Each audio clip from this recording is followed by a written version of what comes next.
Bonsoir. Bonsoir à toutes et à tous. On va vous demander de prendre place parce que on va commencer à l'heure. C'est pas habituel.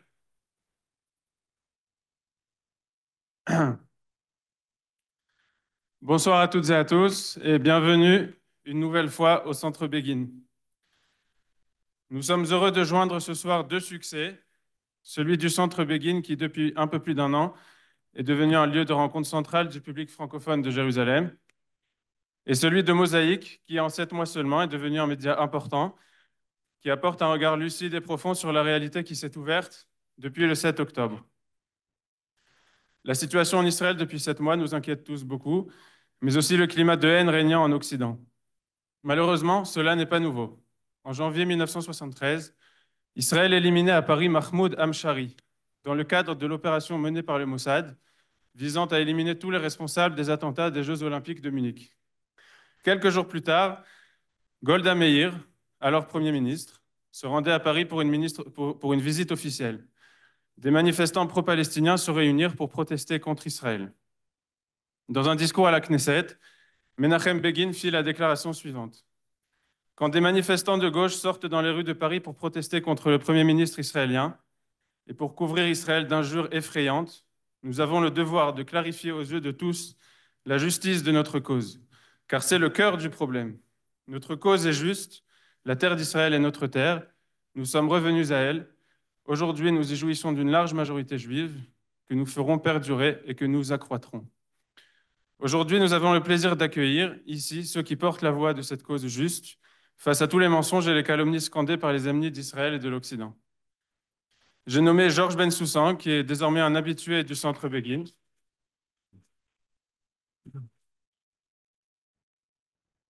Car vous êtes ici pour la troisième fois en à peine un peu plus d'un an. Merci. Florence Bergeau-Blaclair,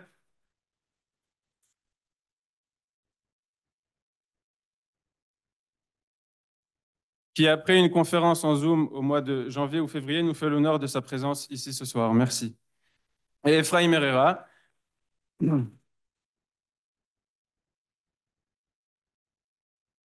qui a bien voulu participer à cette soirée. Merci à tous les trois.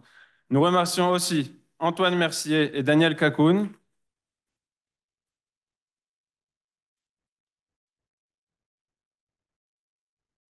pour l'activité exceptionnelle de Mosaïque et pour l'organisation de cette soirée.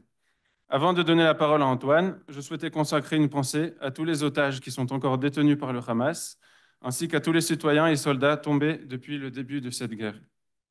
Nous espérons que cette soirée en annoncera d'autres. Bonne soirée.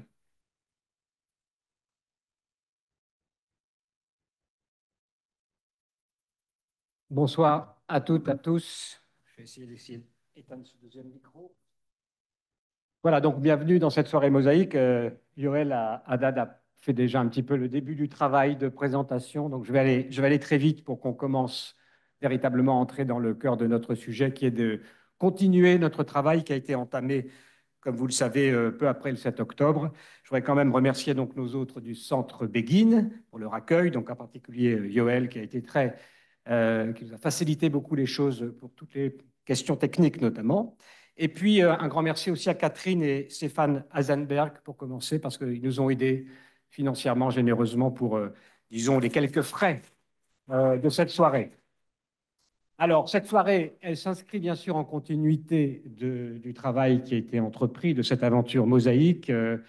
Il s'agissait, vous le saviez, on vous l'a dit parfois, de maintenir cette exigence de compréhension des événements, compréhension malgré la dureté de la situation, compréhension malgré le flot des informations, le flot des émotions et le flot des opinions aussi, beaucoup. Essayer de pouvoir maintenir un petit instant de suspens pour, malgré tout, laisser passer un petit peu de réflexion. C'est pas toujours facile, surtout en Israël d'ailleurs, mais en France également. Et je pense qu'on avait vraiment cet objectif. Et je pense que c'est une des raisons pour lesquelles on a rencontré un certain écho dans l'opinion et parmi les auditeurs. Alors, il y avait aussi l'idée qu'on voulait, comme tout le monde, je crois, après cet événement du 7 octobre, sortir de l'état de sidération dans lequel on était et de faire quelque chose, faire quelque chose pour chacun avec ses capacités, pour essayer de participer au redressement, pour essayer de sortir de cette sidération. Et ça a beaucoup joué, je crois, dans notre démarche personnelle, à Daniel et à moi, pour lancer cette chaîne qui va continuer donc autant que l'événement 7 octobre se poursuit. Donc les trois invités, on vous les a présentés. Je ne vais pas vous les représenter à nouveau. Je remercie quand même particulièrement Florence Bergeau-Blaclair qui est venue de Paris spécialement donc pour cette rencontre. Je rappelle quand même aussi qu'elle est anthropologue et qu'elle est auteure d'un livre qui a eu un grand succès qui s'appelle Le frérisme et ses réseaux. L'enquête, c'est publié aux éditions Odile Jacob. Bon, Georges Bensoussan va nous... Georges Bensoussan, lui, fera le travail d'historien dans les interviews qu'on va faire dans cette première partie pour essayer de mieux comprendre les rapports entre l'Occident et Israël. Et puis Ephraim Herrera, lui, qui ressaisira la question. Ensuite, Ephraim Herrera, qui est docteur en histoire des religions, qui lui aussi a écrit un livre important que je signale sur le djihad, du djihad de la théorie aux actes. Et là, on essaiera de voir l'aspect, eh bien, Israël face à l'Occident et face à l'islam. Comme ça, on aura notre triangle qui aura été éclairé pour ensuite ouvrir notre débat qui est très ambitieux puisqu'il s'agit de repenser le monde après le 7 octobre. Voilà pour la présentation. Je voudrais, avant de démarrer, donc vous présenter l'homme sans qui l'aventure mosaïque n'aurait tout simplement pas vu le jour, Daniel Kakoun. Voilà. Daniel fait la chaîne Mosaïque dans laquelle j'ai le plaisir de faire des interviews. Voilà, je crois qu'on peut dire que cette chaîne repose sur nos investissements personnels. C'est une chaîne, comme je dis, qui a beaucoup de prix parce qu'elle ne coûte rien.